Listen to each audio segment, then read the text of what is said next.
ఈరోజు రాహుల్ రామకృష్ణ ఆర్టిస్టు విమర్శించిండు, అది కరెక్టేనా అసలు? విమర్శించడు ఏమని ఏమన్నానా అంటే నీ డిపార్ట్మెంట్లో జరిగేటి అన్ని బయట పెట్టాలి అని మాట్లాడి. ఎవరి డిపార్ట్మెంట్? పవన్ కళ్యాణ్ డిపార్ట్మెంట్. ఆయన చేసేదే మంచి కోసం కదా.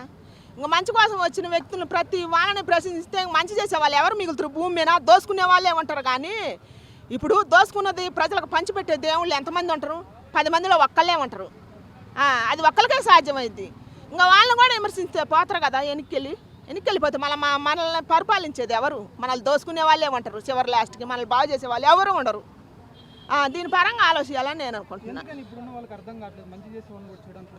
ఇప్పుడు మంచి చేసే వాళ్ళని గుర్తించట్లా. 90% చెడు చేసే వాళ్ళని గుర్తిస్తున్నారు. 90% మన పక్క నుండి పొలాలు పెట్టే వాళ్ళు కూడా ఉన్నారు అనమాట. అట్ట కదా, అసలు మనిషి పరంగా ఓడిపోతుండ్రు, జీవితం పరంగా ఓడిపోతుండ్రు, రాష్ట్ర పరంగా కూడా ఓడిపోతుండ్రు. అది ఎవరికి తెలుస్తుంది? ఎంతమందికి తెలుస్తుంది? చదువులేని దానికి నాకే ఇంత అర్థమైనప్పుడు చదువు ఉండే వాళ్ళకి ఎందుకు అర్థం కావట్లేదు?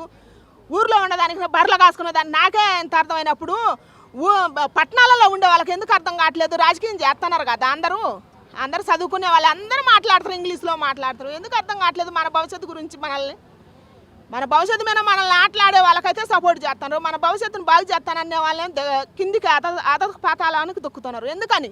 అది ఎవరిలో లోపం ఉంది? 90 మంది ప్రజల్లో మనలేగా లోపం ఉంది. 10 మంది మనల్ని పరిపాలిస్తారంటే 90 మందే కదా లోపం. ఎవరిది లోపం? అసలు మంచి ఎందుకు కనబడలేదు? చేసే మంచి చెడు ఎందుకు ఎదుగుతున్నారు? ఎందుకో మంచి 10 మంది చూస్తున్నారు కదా, చెడుని 90 మంది చూస్తున్నారు. అందుకని మంచిగా రావట్లేదు. ఇప్పుడు ఆంధ్రాలో చాలా గిరిజన ఏరియాలు ఉన్నాయి. స్వాతంత్రం వచ్చినప్పటి నుంచి ఇప్పటిదాకా ఏ ఏరియాలో కూడా రోడ్లు ఇప్పటిదాకా వెళ్ళి ఊరు మొహం కూడా చూడలేదు. అలాంటిది ఈరోజు పవన్ కళ్యాణ్ రాగానే, అంటే స్వాతంత్రం వచ్చి మనకి 60-70 సంవత్సరాలు అయిపోయినప్పుడు కూడాను ఇప్పటి వరకు రోడ్లు అయిన ఆయన ఏ ప్రభుత్వం అయింది కూడా పవన్ కళ్యాణ్ వేశారు. మా అట్లాంటి మంచి పనులు చేసినప్పుడు కూడా పవన్ కళ్యాణ్ విమర్శిస్తున్నా అంటే ఇంకేం చెప్తారు? అదే మరి మంచిగా రావట్లేదు, చేసిన మంచిగా రావట్లేదు. ఇప్పుడు ఒక ఆంధ్రాలోనే కాదు, మన తెలంగాణలో లేదా?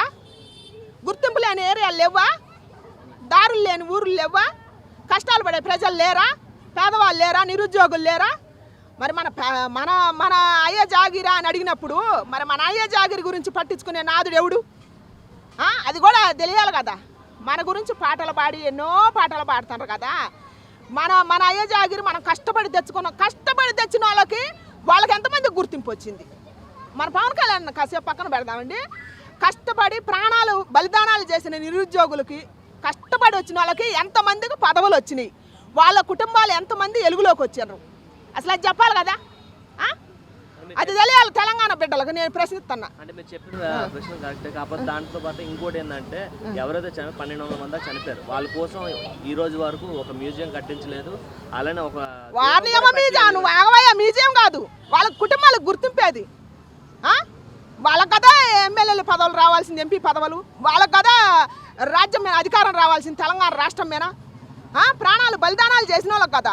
వాళ్ళేటో కనుమరుగైపోయారు. మన విజయశాంతి గారు ఉన్నారు. విజయశాంతి గారు కేసీఆర్ అన్నమ్మటి పార్టీ స్థాపించింది ఉంది. ఆమెకి ఏం నమ్మకం తక్కువైంది, ఆమె పక్కకు పోయింది. మళ్ళీ కాంగ్రెస్లోకి వచ్చింది. కాంగ్రెస్లోకి వచ్చినాక కూడా లేడీ అయినా కూడా ఇంతవరకు అసెంబ్లీలో ప్రశ్నించిన వాళ్ళు లేరు. పార్టీ గెలిచిన తర్వాత ఎంపీలు కానీ ఎమ్మెల్యేలు కానీ ఎవరైనా కానీ, కొన్ని వాళ్ళ పేర్లు నాకు తెలియదు. కానీ అసెంబ్లీలో ఆమె ఏం ప్రశ్నించింది? కాంగ్రెస్ పదవిలో ఉండి ఆమె పదవి బాధ్యతని తెలుసు, ఆమెకు భవిష్యత్తు లేదని తెలిసినా కూడా ఆమె ప్రశ్నించింది కదా. దాని గురించి మీడియాలో ఎందుకు మాట్లాడలేదయ్యా?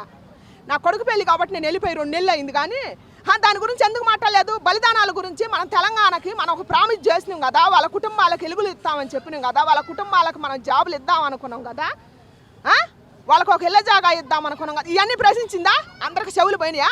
కళ్ళు పోయినాయా? తెలంగాణ బిడ్డలే కదా, ఉద్యమకారులే కదా. చెప్పులు చెరువులు చూపించే వాళ్ళు కానీ, తిట్టే వాళ్ళు కానీ, మా అయ్య జాగిరి మీరు ఎవర్రా అని అడిగే వాళ్ళకే ఈ ప్రశ్న. అడిగే వాళ్ళకి మొత్తానికి పవన్ అన్నని పక్కకు పెడదాం.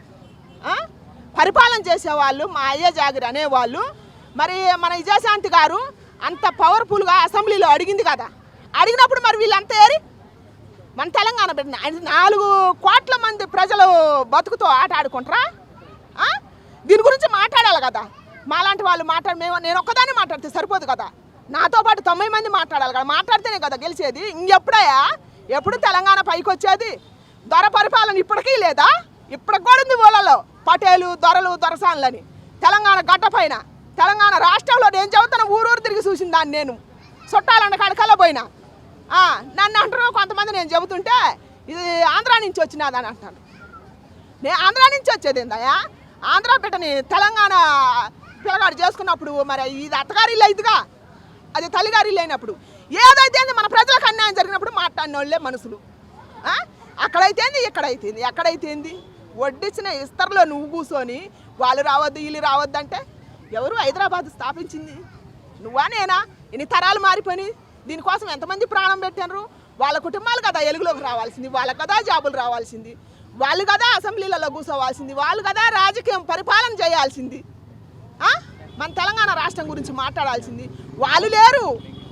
ఈ 10 మందే మనకు పాలకులు అయ్యి మన పరిపాలన చేస్తారు, మన జీవితాలు దోసుకుంటారు. దీని గురించి మాట్లాడాలని ప్రతి వాళ్ళని నేను కోరుకుంటున్నా. చైతన్యం రావాలని కోరుకుంటున్నా ప్రతి వాళ్ళని. పవనాన్ని అంటాం కాదు. ఇప్పుడు దేవుడు ఉన్నాడు, దేవుడు ఆంధ్ర దేవుడు తెలంగాణ దేవుడు అని ఉందా?